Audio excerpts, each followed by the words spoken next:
Ya, Assalamualaikum warahmatullahi wabarakatuh.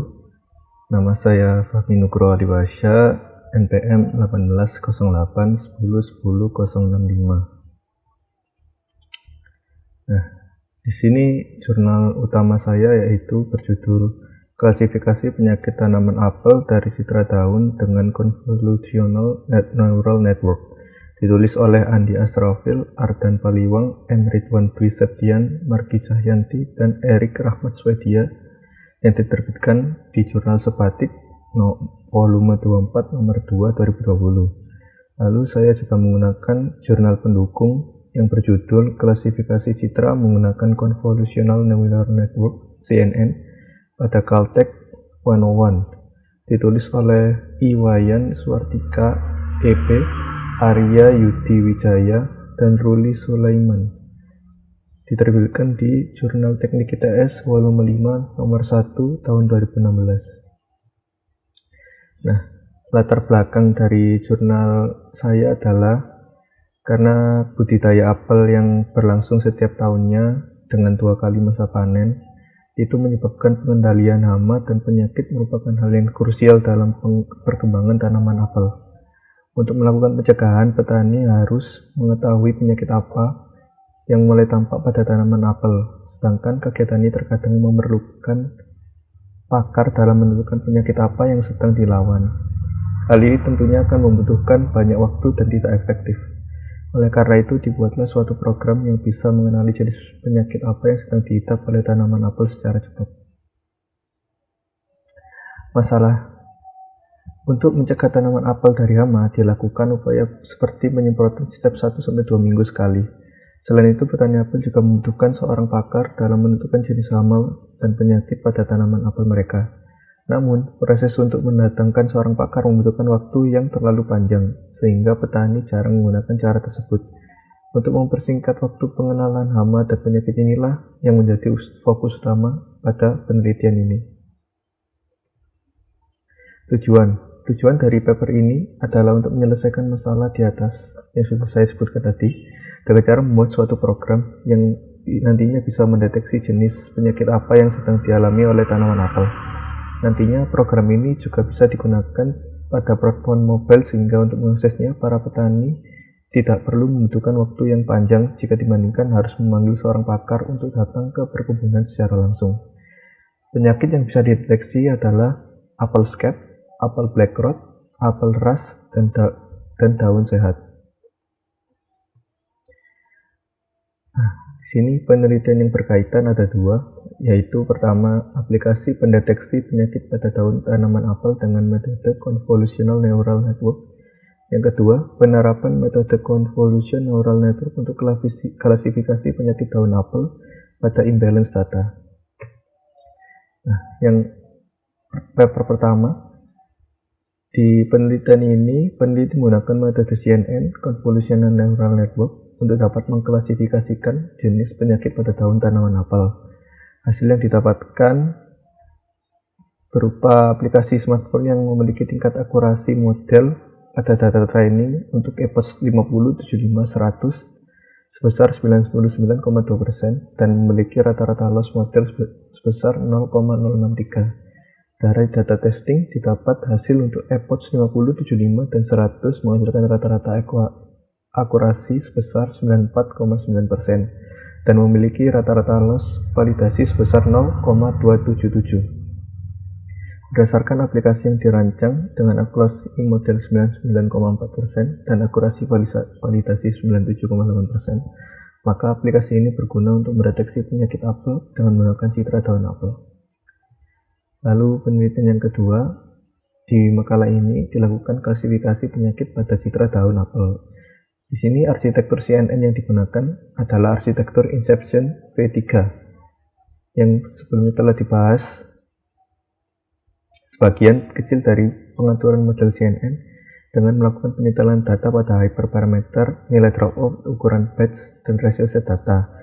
Akurasi pelatihan terbaik yang dicapai oleh model adalah 96,37%. Dari keseluruhan dataset pada dropout 0,5, akurasi yang sesuai dari kelas apel healthy, multiple disease, rust, dan Skep masing-masing 90,6%, 62,3%, 94,3%, dan 92,92%. Ditemukan bahwa nilai pada kelas kedua tidak cukup bagus dilihat dari perbedaan nilai yang cukup signifikan daripada ketiga nilai lainnya. Hal ini menunjukkan bahwa penanganan model pada data yang tidak seimbang belum cukup bagus pada salah satu kelas. Data penelitian. Pada penelitian ini, penulis menggunakan data yang didapatkan dari website Kaggle. Data ini terdiri dari 7.700 data train tahun apel dan 1.943 data valid yang dibagi dalam 4 kelas, yaitu apel Skep, apel Blackrod, apel Rust, dan daun sehat. Ini ada contoh daun apel Skep yang terkena apel Skep, terkena Blackrod, dan terkena cedar apel Rust. Metode penelitian. Pertama, dilakukan pengumpulan dataset, lalu dilakukan proses pra-input, lalu dilakukan proses training, selanjutnya dilakukan proses testing, lalu implementasi dan uji coba. Yang pertama, pengumpulan dataset. Pada pengumpulan dataset daun apel, data diambil dari website Kaggle seperti yang disebutkan di atas. Terdapat 7.700 data daun apel dalam folder train dan 1.943 data daun apel dalam folder valid yang dibagi ke 4 kelas, apel Skep, Blackrod, Rust, dan healthy. Selanjutnya, proses pra-input. Citra masukan akan diolah ke dalam pra-proses, yaitu proses wrapping dan cropping. Pada wrapping, citra dimasukkan untuk mengecekkan terhadap edge dari objek utama citra tersebut. Dari edge tersebut ditentukan edge maksimalnya sehingga saat hasil cropping, objek citra tersebut tetap utuh. Nah, ini gambar yang contoh proses pra-input, jadi yang diambil hanya bagian daunnya saja. Selanjutnya ada proses training. Proses training merupakan tahapan di mana CNN dilatih untuk memperoleh akurasi yang tinggi dari klasifikasi yang dilakukan. Tahapan ini terdiri dari proses feed forward dan proses backpropagation. Di sini ada proses training mulai, lalu menuju data vektor, lalu melakukan CNN, melakukan feed forward, lalu melakukan backpropagation, lalu menghitung bobotnya, kemudian selesai. Yang pertama, CNN. CNN adalah pengembangan dari MLP atau Multiple Perception yang didesain untuk mengolah data 2 dimensi. CNN termasuk ke dalam jenis Deep Neural Network karena kedalaman jaringan yang tinggi dan banyak diaplikasikan pada data citra. Berikut ini adalah proses konvolusi yang dilakukan di CNN. Lalu CNN terdapat 3 layer, yaitu pertama convolutional layer. Convolutional layer merupakan operasi konvolusi pada output dari layer sebelumnya. Layer tersebut adalah proses utama yang mendasari sebuah CNN. Konvolusi adalah suatu istilah matematis yang berarti mengaplikasikan sebuah fungsi pada output fungsi secara berulang. Dalam pengolahan citra, konvolusi berarti mengaplikasikan sebuah kernel, yaitu kotak kuning itu, bisa dilihat di gambar di bawah, pada citra di semua offset yang memungkinkan. Ini adalah array image yang akan dikonvolusi, lalu yang di sebelahnya adalah hasil image yang telah dikonvolusikan. Selanjutnya ada subsampling layer. Subsampling adalah proses mereduksi ukuran sebuah data citra. Dalam pengolahan citra, subsampling juga bertujuan untuk meningkatkan invariasi posisi dari fitur. Dalam sebagian besar CNN, metode subsampling yang digunakan adalah max pooling. Max pooling membagi output dari convolutional layer sebelumnya menjadi beberapa grid kecil, lalu mengambil nilai maksimalnya.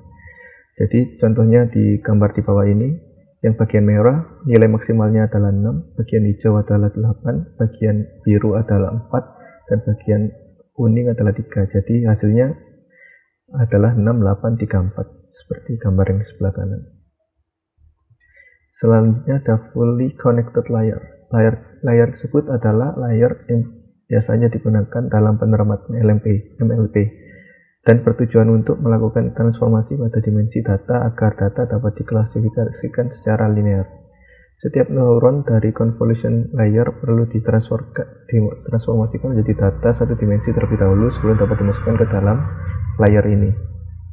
Hal ini membuat penggunaan layar ini pada CNN sekarang tidak banyak dipakai.